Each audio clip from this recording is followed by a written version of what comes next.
10-bed MICU over here, and then we have a 10-bed neuroscience specialty unit this way.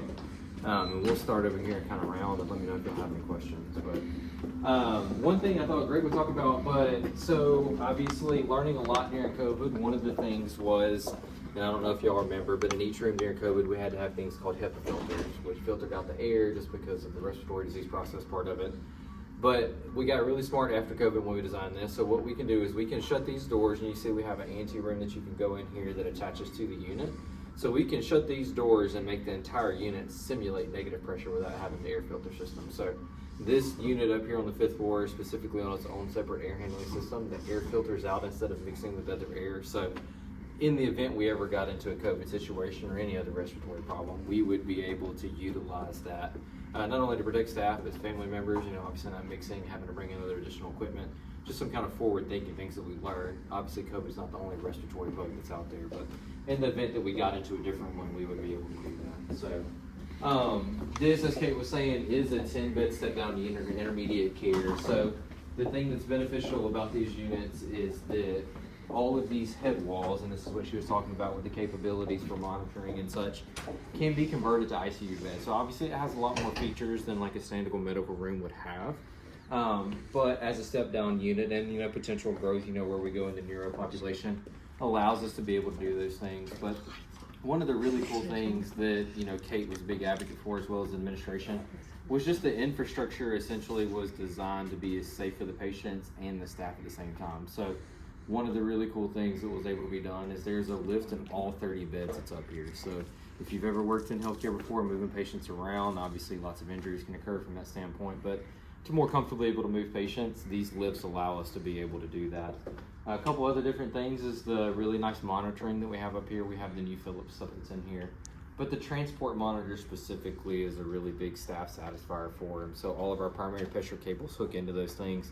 So if we need to quickly take somebody to CT, MRI, surgery, anything like that, we can simply pop that off. We don't lose any of the monitoring capabilities or have to spend any time hooking up to something different.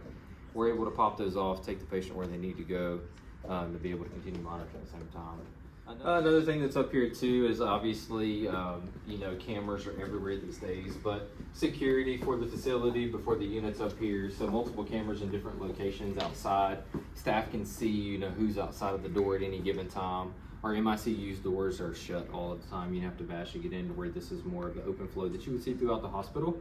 But in the event that we need to convert to that, we can see who's out there as soon as staff can stay protected. But then also in some of our corner rooms and stuff like that, being able to keep a close eye on our patients at any given time. So it's a really nice space. It's really pretty. I think the modernization, you bring staff through here from recruiting top talent and stuff like that. When they come up here, it's easy to look and how pretty it is, obviously. And we'll stop, I like to call them VIP rooms. They're not technically VIP rooms, but some of our larger rooms that we have, we'll stop in 23, and then we'll also stop in the staff break room too.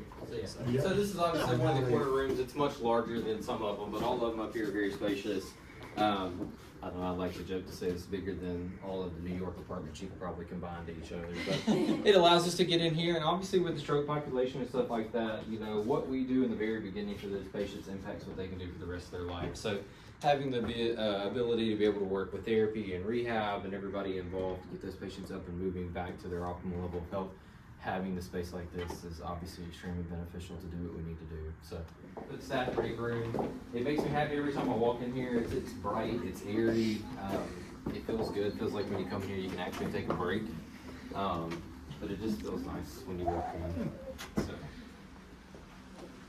we just recently had a baby shower, so there's probably some decorations around, but just to be able to come in, relax, have lunch, it feels good with all the windows. I feel like in the afternoons it gets really, really bright in here, but it feels good when you come in and you're able to kind of actually take a break from out there in the noise and the crowd. Most of the staff does shift work, and they're working 12-hour shifts, so even just, sometimes you're in before the sun comes out and out after it goes down, so just coming in here and seeing the sunshine with the clouds and reset. We work in a very tough environment, so sometimes you just need a reset moment. Yeah.